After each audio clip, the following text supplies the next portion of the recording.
はい。では早速やっていきましょう。スウェーデン軍飯号の風防への格納法の違いです。本来ならば、ちゃんとした比較動画を上げたかったんですけど、簡潔バージョンです。そして鼻声です。こいつが M40、M40 ステンレスバージョンって言われるやつですね。重いやつです。取っ手のとこ、ハンドルの取っ手のとこが今風防から出てますけど、これをよく見といて覚えておいてください。とりあえず外します。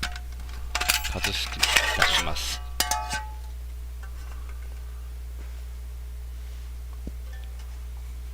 で、こちらが M44、M44 マグナムみたいですね。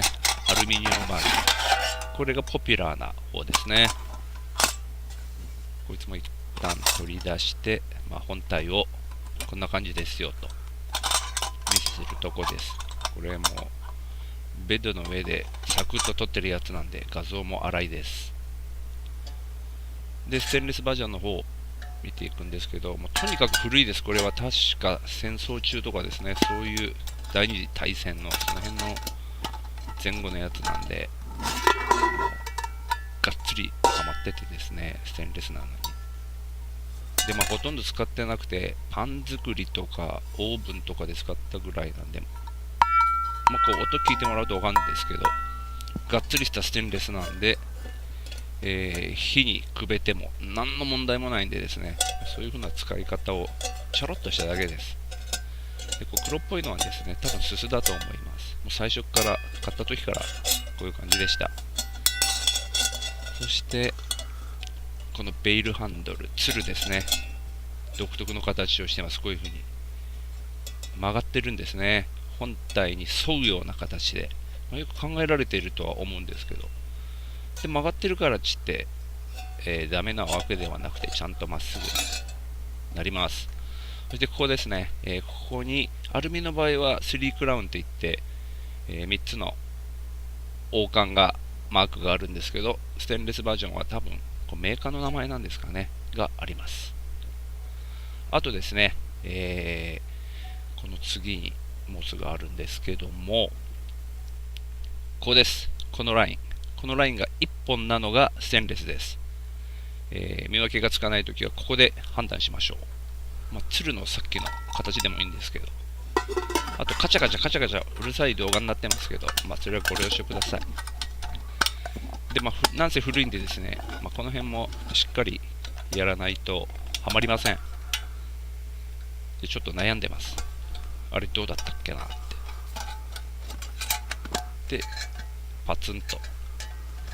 この上蓋のハンドルの形状もアルミとはちょっと違うんですけどね。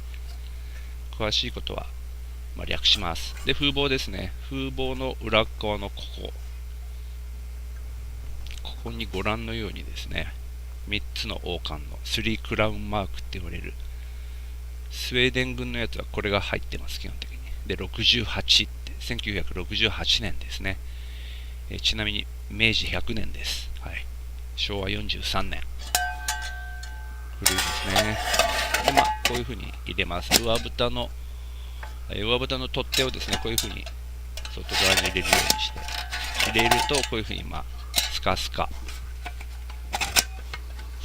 なんですね。なんですけど、こういう風にきちっと曲がってるベイルハンドルを前に持ってきて、独特のこの、さらにここにフックがついてるんですけど、こいつをですね、風防の中に、入れると、苦労してますけど、これで、ある程度軽くロックされるんで、スカスカなやつがこうやってですね、本体を持っても風防から外れることはありません。大体これが一番ポピュラーなやつなんですね。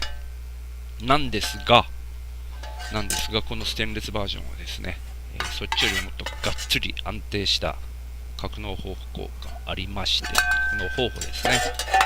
それはこの上蓋のハンドルですね。それごと風防の中に入れちゃうっていうやり方。ちょっと押し込むと入るんです。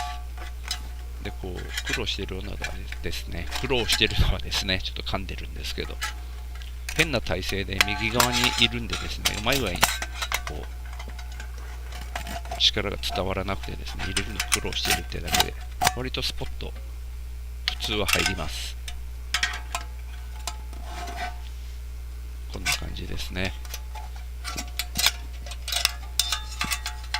でこれだとですね、もうこのままでがっつり割とはまってるんで、風貌ですね、が落ちることはありません。で、こうつんなりとですね、さっきよりもフックが、ベールハンドルについてるフックがここに格納できるんで、ステンレスバージョンに関してはこの格納方法がいいんじゃないかと個人的には思ってます。そしてアルミバージョンですね。実はこうアルミバージョンの方がステンレスより若干大きいんですね。でこれがアルミバージョンの新しい方のベールハンドルですね。まっすぐっていうかこう曲がってないステンレスバージョンに比べてですね、ちょっと若干それにそれでハンドルもちょっと違うんですね。これ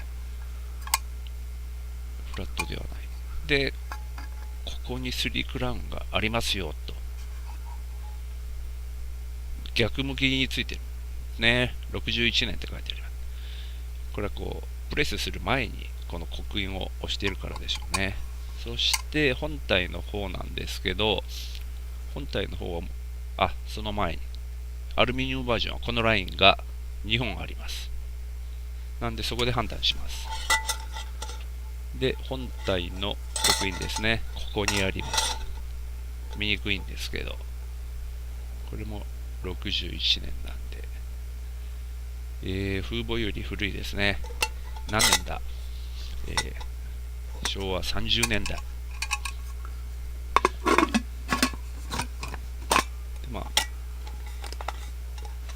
こっちの方がですね、割と余裕があってスカスカ入ります。で風貌、これないやつもあるんですね、このクラウンマークが。でもそれでも本物です。本物というか実物です。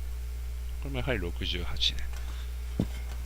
これはですね、結構バラバラにセットでなってるんでですね、必ずしも年数が合ってるとは限りません。金融品番号のあるあるですね。で、こいつも外側にこう出して入れるとスカスカです。何もロックされないんで、どうするかというと、やはり、ベールハンドル前に持ってきて、このフックをですね、この位置に入れてあげる。ステンレスよりもサクッと入ります。そうするとですね、軽くロックされて、いいですよ。